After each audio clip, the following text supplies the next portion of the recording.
All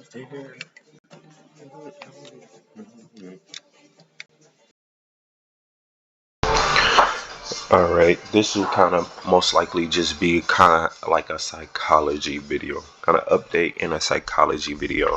I know it's been a while since I've made a video for my YouTube. It's probably been at least like 5, 6 weeks, potentially. Um, so that's why I said I want this kind of be also a psychology video, so to speak. Again, I've stated this before. When it comes to trading, it's not easy. There's a lot of things to deal with: psychology, risk management, um, your strategy and things like that, routine. There's a lot of different aspects um, when it comes to being a profitable trader and going down that route. And multiple courses or people that I watch online talk about being able to make sure that you're also disciplined in your personal life or in the things that you do in those aspects, because it'll show up in your trading.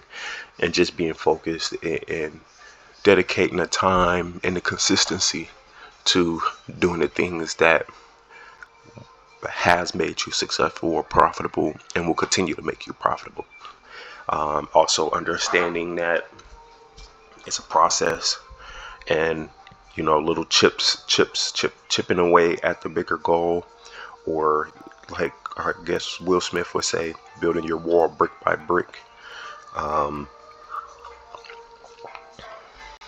it's definitely different. Um, so for me, I have strategies. I've done a lot of back tests. I have a lot of notes on my pairs and things like that. Um, Back testing percentages and things like that. Sometimes for me though, personally, it may be issues with forward testing or patience, so to speak. So I may assume that I see a pattern forming, and so I want to get in. Oh, let me get in right here, so my stop loss isn't. I can have a small stop loss or whatever like that, instead of just following the process or waiting. Or even then, when I do follow the process, I'm still gonna have losers, and respecting those losers, and not trying to be like, oh well, let me try to get back in and win that back and things like that. Um, I believe the last time that I made a video, I was talking about buying accounts to get forward trading and setting up a prop firm account and things like that. And at that time, I actually did, from then until now, I did buy two challenge accounts, and I blew those, primarily for the things that I was just speaking on. But now, even then, there's side note, and I'll make a separate video discussing that. But there's also situations now dealing with issues with the prop firms, who's good, who's bad, what the FCC is gonna do, and different things like that. So I'll make a separate video regarding that. I just want to make this something that I was just, again, these videos at this point have primarily been journals for me. Yes, hope somebody else gains value from the things that I'm talking about, but the overall purpose that I started with was to be able to journal my process, journal what I'm doing, kind of hold myself accountable more, and then also have a record to go back and look and improve on different things and ways I was doing, my mentality, all of those different things. So that's another aspect, when dealing with psychology, not knowing what's going on in the markets, what's not going on with different companies and what they're doing behind the scenes, and if they're really helping you. A lot of times I hear, or I've had conversations with people talk about prop firms or scams, and gambling and different things like that. And yes, don't get me wrong, some of them will, in a way, at the end of the day, they're businesses. So they're trying to figure out their profit by continue to bring in new customers or serve value, whatever it may be. And so I understood that there was risk to it. Yes, there may be some brokers that aren't very scrupulous or doing things that they're supposed to be doing or the right way or going against you. A, um, a books or B books or C book, whatever, some have you some allow your trades to be executed or some are betting against you, different things like that. I never, when I look into prop firms or what I'm doing, I never looked at prop firms as the ultimate solution. Like, oh, now I can spend $900 and get access to $200,000 in capital, and that's what I'm going to do forever. No, I never looked at it like that. I looked at it like, okay, yes, there's pros and cons to everything. And so I looked at the cons as, okay, yeah, some companies have had issues with people complaining about payouts. A lot of times, well, lately it's different because, again, there's different things going on with the prop firm industry right now. But going back, let's say a year ago, even a couple of months ago, when I break it down to people, when I was doing my research and when I was assessing what I wanted to do with the prop firm industry. So what I mean by that is the cons in the situation. I looked at, okay, yeah, there may be some companies that aren't the best, may not really pay out, or may use slippage for their people and different things like that. But ultimately, if somebody had a decent enough strategy, decent enough risk management, and a decent enough psychology, they would be able to have some type of success completing the competitions and making withdrawals. A lot of the times the majority, again, is different now, but year ago, whatever, you take some of the bigger prop firms, most of the time, the main issues I would say that I saw were with people talking about, again, slippage when they had bigger accounts, or they may have had issues with, maybe they had a bigger payout coming. Maybe somebody's supposed to expect like 50,000 or 100,000, and there was issues. Um, or there was some situations where the slippage, so maybe the prop firm went against them or whatever like that. Issues with maybe drawdown or saying you failed this or whatever it may be. A lot of the situations had to deal with people that were more consistently profitable at making bigger amounts of payouts. So in my eyes, I was like, as long as I stay below the threshold, I can take that money and put it in a regular Forex.com account, because I do have a Forex.com account. Um, I think I also have an Osprey account, but I set that up when I first started learning, and I haven't really used it. Um, but I have used my Forex.com account in the past couple of months. Um, so my intentions were, okay, if people are having issues getting 60, 80, $100,000 payouts, then my goal is to get 10, 20, $30,000 payouts, and just take that 10, take that 20, take another 10, take a 15, whatever it may be, and put that in my Forex.com account, to the point where I had a $50,000 or $100,000 account where I had access to all of it. I didn't have to worry about, okay, if I lose 5% today, then I lose the whole 100,000. I didn't have to think about it like that. So my intentions were to take that money and put it into a regular, technically regulated, U.S. regulated account, because that's what the issue is right now, CFDs and regulations, and A book trades and B book trades and stuff like that. So, and then it also would allow me to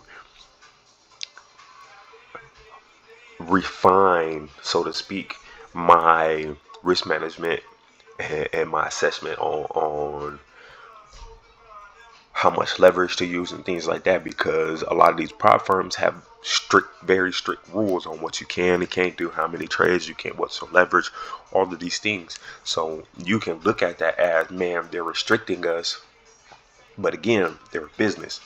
they can't just imagine you get somebody that is 70%, 80% win rate, or you get somebody that's lucky and they own a 10 trade winning streak, you know, because everybody has their streaks. There's somebody on a winning streak, and this person want to bet 50% of their trade every trade, and they done won the last 10 trades.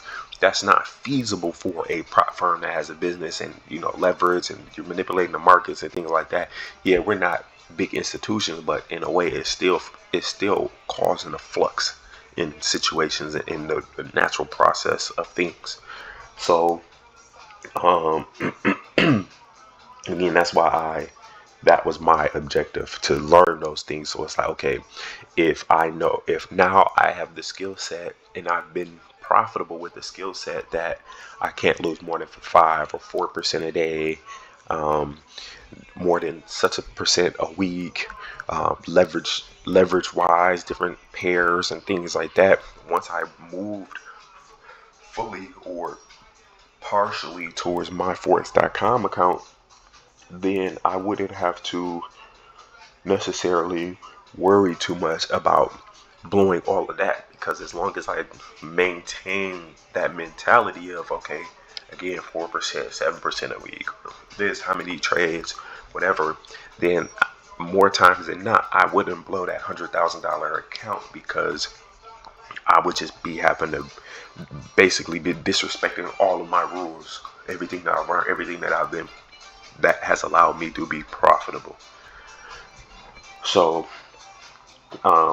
in that aspect, so I've been doing this over a little over 2 years. In November was 2 years. It all started really with Shiba. And it's crazy because Shiba has gone up like 320% in the last like 7 days, 8 days at the time of this video. But and then I transitioned into the Forex, and I'm transitioning to like stocks and options and things like that. Again, I'll make videos on those next. But this is the primary, just psychology. So at this point, I'm not done with trading, whether it may be Forex, whether it may be options, whether it may just work with stocks, and just whatever, long terms, things like that. Because I have been looking into other things, seeing as I have the skill set as far as reading charts, being able to assess markets and sentiment and things like that. So that way I have more options on growing my future wealth and investments.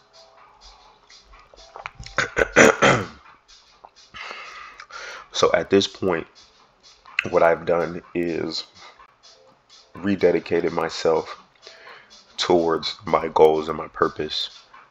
Again, I had some personal things going on, some stuff happening family wise, whatever. And you're gonna have that. It's always gonna be that in life. And sometimes you have to, when it comes to trading, your mindset, heat check on your temper and emotions and stuff like that plays a big role. And you never know what's going to happen to you in life. So sometimes you just have to accept that. Sometimes you might have to just take a break, and you're like, I'm not in the mental capacity to really be focusing on this, because I might have I'm in the mentality right now, I'm in the mindset where maybe if I lose a trade or two because of what I got going on in life right now I'm really upset because I feel like I can't control nothing. So now I want to leverage more. I want to bet more. I want to go over how many times or I want to try different pairs and chase different things that I haven't back tested. All of those things.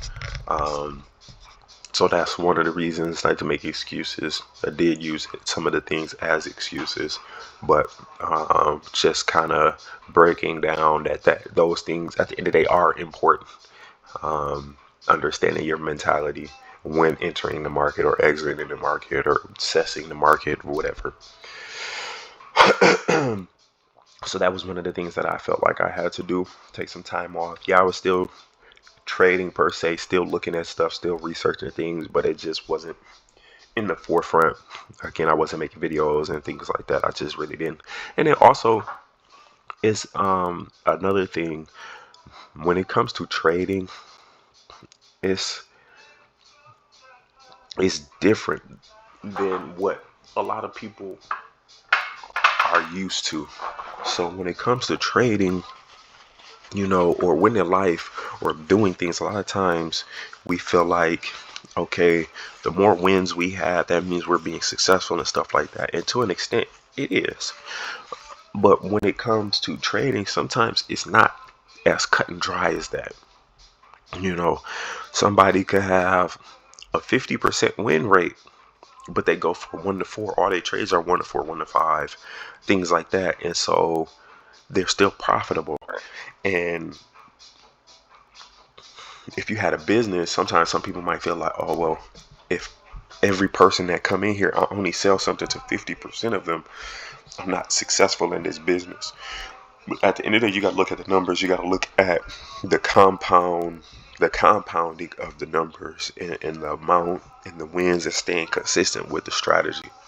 So sometimes, and then also critiquing yourself, because again, it's still journal, but this isn't a personal journal. This is a journal that I'm uploading to a social media site that goes around the entire globe. So I'm also opening myself up to criticism by putting it out here on this public platform. So sometimes, you also don't want to put yourself out there to be criticized about your failures. Oh, dang, you got in that trade, or dang, you should have waited, or whatever like that. Either from people with more experience or people with no experience, thinking that it's so easy to just do this and learn these things. So that was another reason why I wasn't making videos, because I felt like, some of the trades I took were bad trades, or leverage, or going off what I said I was going to do, and just not wanting to admit, yeah, I said I was going to do this, but I did the total opposite, which caused me to blow the account and whatever. So, but it's all part of the process. And again, one of the purposes for this is to hopefully somebody else going through this journey, or somebody that wants to start this journey, can get a better insight on what it actually takes, or the process, or some of the things that you may be thinking of. And that's why they also say it's good to get around other traders, so that way you can feed off each other. You guys can give each other support. You can hold each other accountable. Like, oh, you over trading?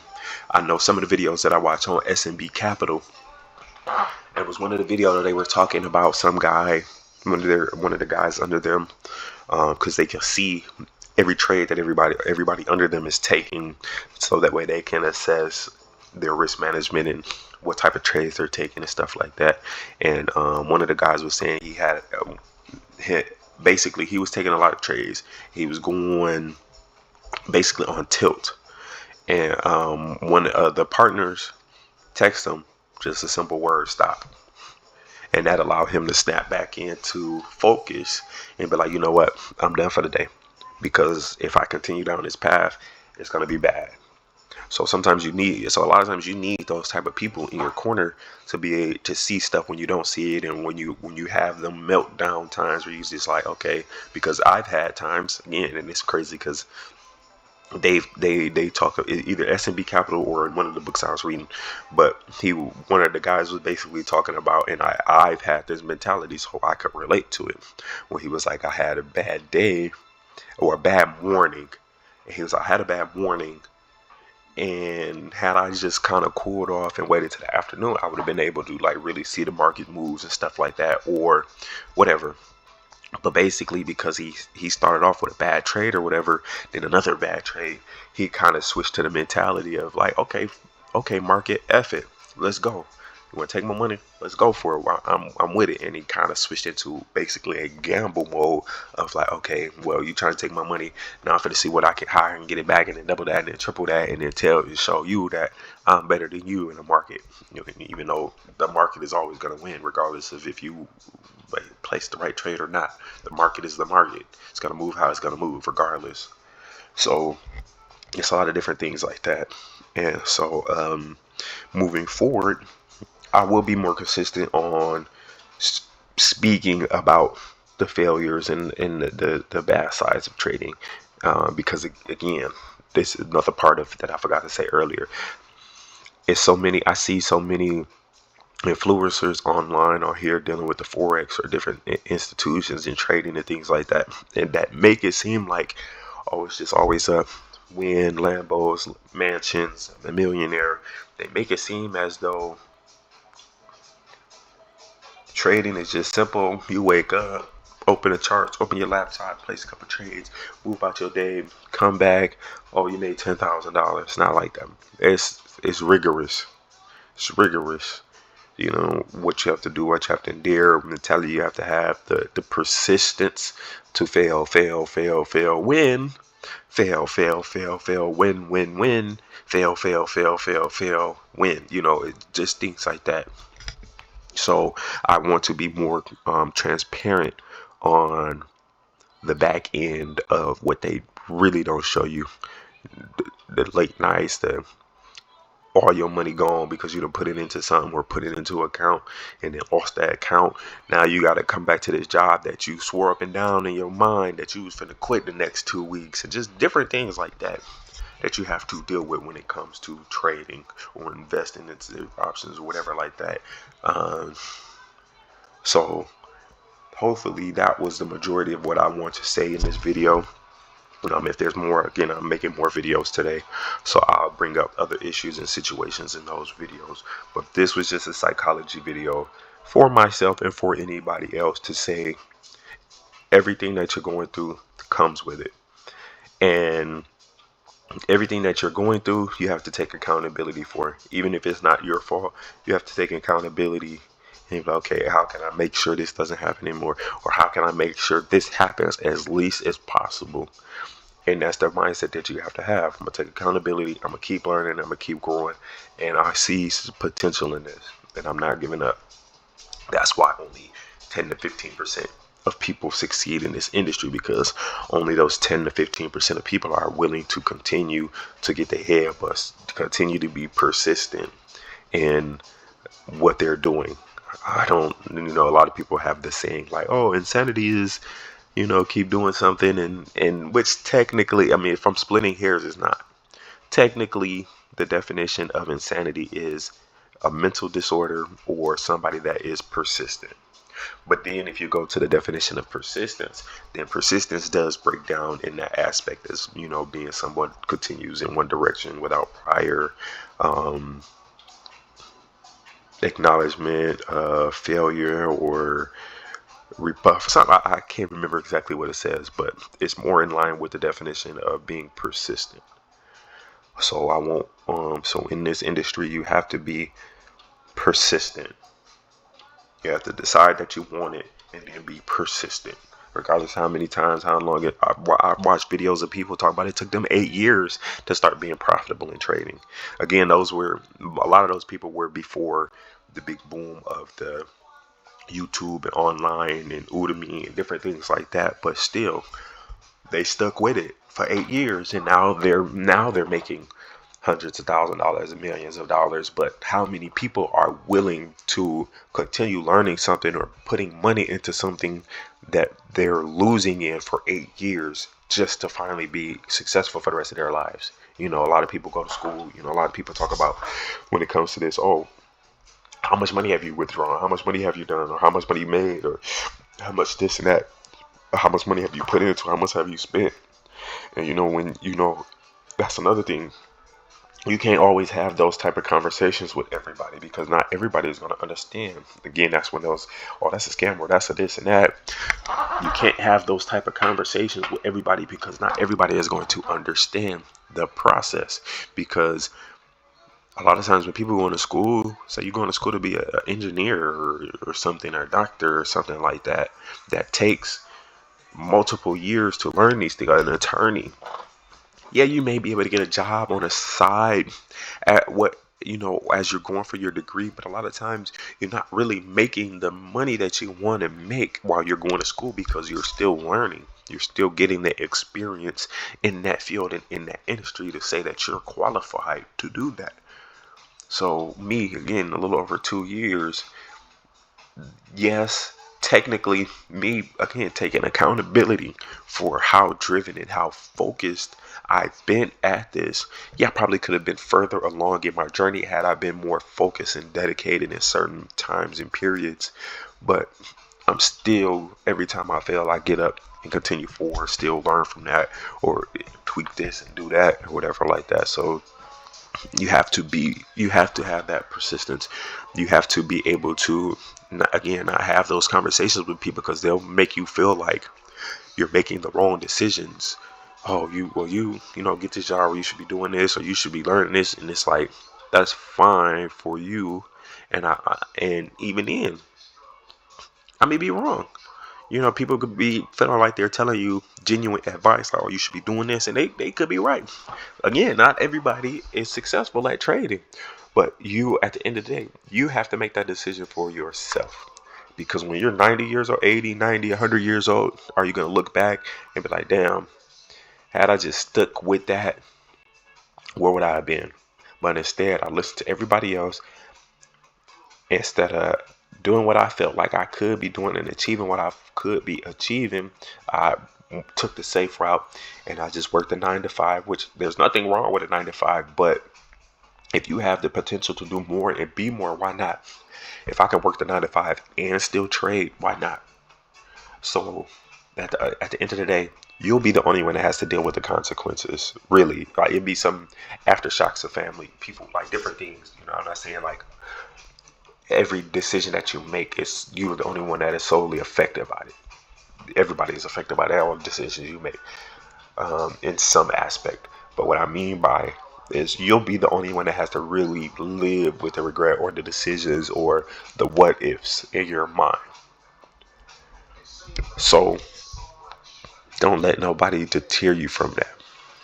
If you come in this industry and you weigh the pros and the cons, and you feel like you're willing to take the journey, take it.